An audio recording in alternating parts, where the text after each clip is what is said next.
नमोस्तुते व्यास विशाल बुद्धे फुल्लारविन्दायतपत्रनेत्र येन त्वया भारत तैलपूर्णः प्रज्वालितो ज्ञानमय प्रदीपः। जिसने महाभारत रूपी ज्ञान दीपक प्रज्वलित किया, विभिन्न प्रकार के पुराण शास्त्र आदि की रचना की, ऐसे व्यास जी को प्रणाम करने के बाद हम आगे वर्णन करते हैं। जैसा कि आप जानते हैं, सभी शंख वादन कर रहे हैं। पांडवों ने दिव्य शंखों का वादन किया श्री कृष्ण सहित। दिव्य शब्द का अर्थ स्मरण में रहना चाहिए। दिव्य भवम इति दिव्यम। दिव्य माने स्वर्ग में, भवम होने वाला जो भी होगा वो दिव्य होगा, यत प्रत्यय। तो ऐसा दिव्य शंखों, जो भी अलौकिक चीज़ होती है उसको हम इसीलिए दिव्य कहते हैं कि जैसे वो स्वर्ग पर ही प्राप्त हो। तो इस प्रकार वर्णन करते हैं कि द्रुपदो द्रौपदेयाश्च सर्वशः पृथिवीपते सौभद्रश्च महाबाहु शंखान दद्मुः पृथक पृथक। संजय धृतराष्ट्र को संबोधित करते हुए कहता है कि हे पृथ्वी पते, हे पृथ्वी के स्वामी, यानी धृतराष्ट्र महाराज, द्रुपदः महाराजा द्रुपद ने, और द्रौपदेयाः यानी द्रौपदी के पुत्रों ने। द्रुपद की पुत्री हुई द्रौपदी और द्रौपदी के पुत्र हुए द्रौपदेय, यानी द्रौपदी के पांचों संतानों ने। तो सर्वशः सभी ने। और फिर कहते हैं कि सौभद्रश्च महाबाहु।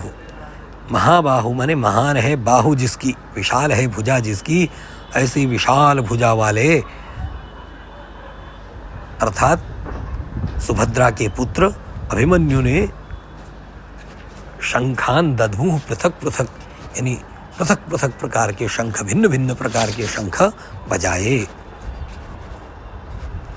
यानी मोटे तौर पर यहाँ पर जो नाम आए हैं उनमें द्रुपद, द्रौपदी के पुत्रों तथा सुभद्रा के पुत्र, यानी ये सब पांडवों की संतानों ने भी भिन्न भिन्न प्रकार के शंख बजाए।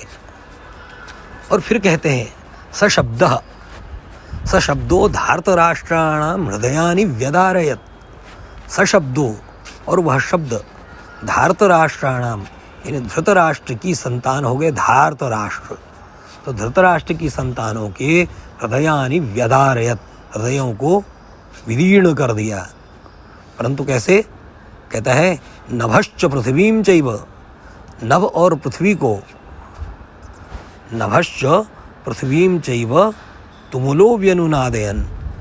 तुमुलह को हम पीछे ले जाएंगे, यानी वह तुमुल घोष, उस तुमुल घोष ने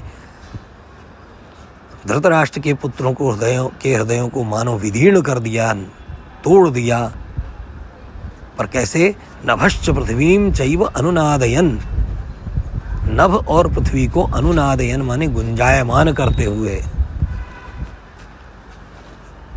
तो ऐसा। अब हम यहाँ पर कुछ शब्दों की चर्चा अवश्य करना चाहते हैं। यहाँ पर अपत्यार्थक प्रत्यय ज़्यादा आए हैं। अपत्य शब्द का मतलब है संतान।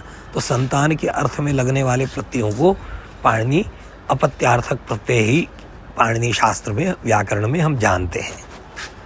तो यहाँ पर द्रौपदेय शब्द आया।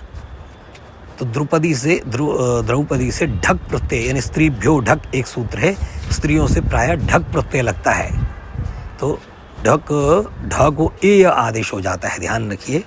ढ को जहाँ पर ढ लगेगा तो वहाँ पर ढ को ए हो जाएगा। और क ण य जिन प्रत्ययों के अंत में आएंगे, समझ लीजिए उनमें आदि वृद्धि होगी, पहले स्वर की वृद्धि हो जाएगी। यानी वृद्धि का मतलब है ऐ, औ और आ। यानी अगर द्रौपदी है तो द्रौ, ऊ को औ आदेश हो गया, तो ढक प्रत्यय लगा। ये प्रत्यय हमने पहले भी देखा है, कौंतेय, कुंती से कौंतेय हुआ, द्रौपदी से द्रौपदेय हो गया। इसी प्रकार से अन्य अनेक शब्दों से ये ढक प्रत्यय लगता है। और परंतु उसी में एक अपवाद प्रत्यय सुभद्रा से अण प्रत्यय ही लगेगा, सौभद्र शब्द बनेगा, सौभद्रेय नहीं बनेगा। तो सुभद्रा के जो अपत्य हैं वो अण प्रत्यय लग के अ ही जुड़ेगा, न करने से आदि वृद्धि होगी केवल, तो सौभद्र ऐसा रूप बनेगा। और इसके अतिरिक्त दूसरे श्लोक में धार्तराष्ट्र शब्द आया। धृतराष्ट्र से अण प्रत्यय लगा है, तो धृतराष्ट्र से अपत्यानि धार्तराष्ट्राः, यहाँ पर आदि वृद्धि हो गई तो बन गया री को आर हो जाता है। री को मूलतः होता आ ही है, वो व्याकरण की कोई प्रक्रिया है, तो ऐसा ही समझिए कि री को आर हो जाता है, तो ध्री को धार ऐसा हो गया।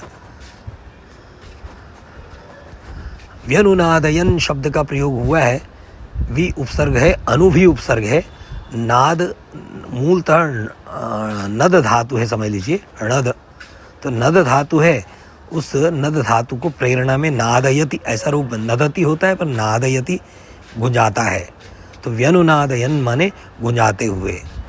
और यहाँ पर वही शंका कर सकता है कि पृथ्वी में तो द्वितीय है, नभः की क्या स्थिति है, तो नभः भी द्वितीय है, नभः नभसी नभांसी ऐसा नभस सकारांत शब्द है। तो आज के पाठ को हम यहीं पर विराम देते हैं। वंदे कृष्णम जगद्गुरुम।